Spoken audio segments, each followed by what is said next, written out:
Muito bem, então, primeiro item, ele vai falar o seguinte: o empuxo é um fenômeno que ocorre devido ao fato de a pressão na parte inferior do corpo submerso no fluido ser maior que a pressão na sua parte superior.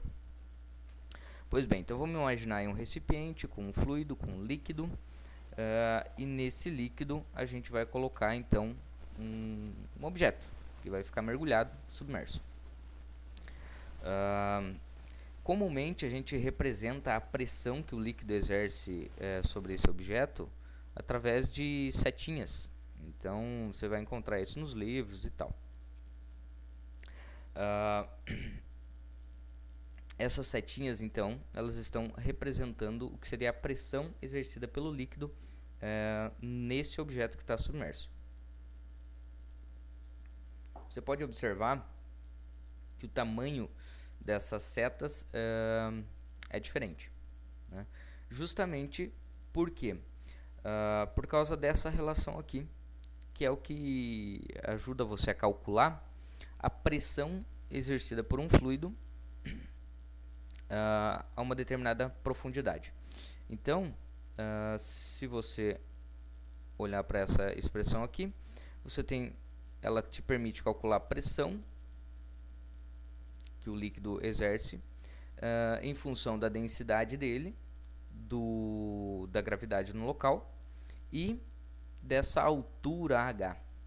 Que vem a ser essa altura H? Essa altura ela é a profundidade, ou seja, a altura da coluna de líquido que existe sobre um determinado ponto que você quer calcular a pressão. Então, se você tem um ponto aqui no fundo desse recipiente, a pressão aqui nesse ponto você vai calcular utilizando a altura do próprio recipiente, ok? Então veja, a pressão ela é função dessa altura aqui e também da densidade e da gravidade. Nesse caso aqui, a densidade do líquido ela é homogênea, a gravidade não se altera. Então o que você tem? Por que eu representei essas setas na parte superior com um tamanho menor do que na parte inferior? Justamente porque os pontos que estão aqui sobre o objeto mergulhado estão submetidos a uma pressão menor, porque a coluna de líquido sobre esses pontos é menor.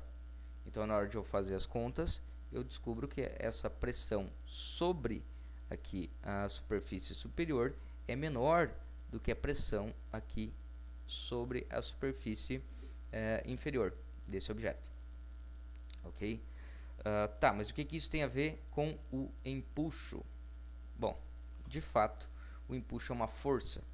É uma força e existe uma relação direta entre força e pressão.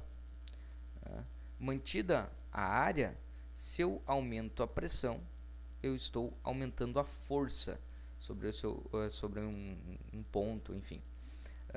E o empuxo decorre justamente dessa diferença de pressão entre a parte superior e a parte inferior da superfície aí do objeto submerso, ok?